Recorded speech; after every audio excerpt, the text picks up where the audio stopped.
పరిశుద్ధ గ్రంథం బైబిల్ గ్రంథం నుండి ఫిలిప్పీయులకు రాసిన పత్రిక 4వ అధ్యాయము 4వ వచనం అండి. ఎల్లప్పుడూ ప్రభువునందు ఆనందించుడి, మరలా చెప్పుదును ఆనందించుడి. అంత ఆనందకరముగా దీవెనకరముగా మార్చబడాలంటే యేసుక్రీస్తు ప్రభువారు నీ హృదయంలోకి వస్తే నీ జీవితం ఆనందకరముగా మార్చబడుతుంది, దీవెనకరముగా మార్చబడుతుంది.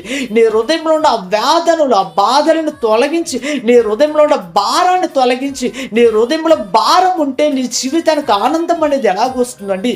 నీ హృదయంలో వేదన ఉంటే నీ జీవితానికి ఆనందం ఎలా కలుగుతుంది? నీ జీవితంలో బాధలు, బంధాలు ఉంటే, బంధక సంబంధించిన బాధలు నీ జీవితంలో ఉంటే ఆనందం అనేది రాదండి.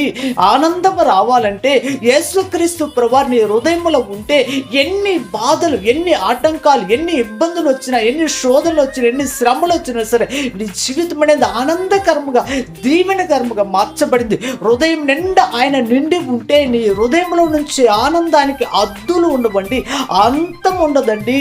ఆయన నీ హృదయంలో ఉంటే ఆనందముతో నిన్ను నింపుతాడు.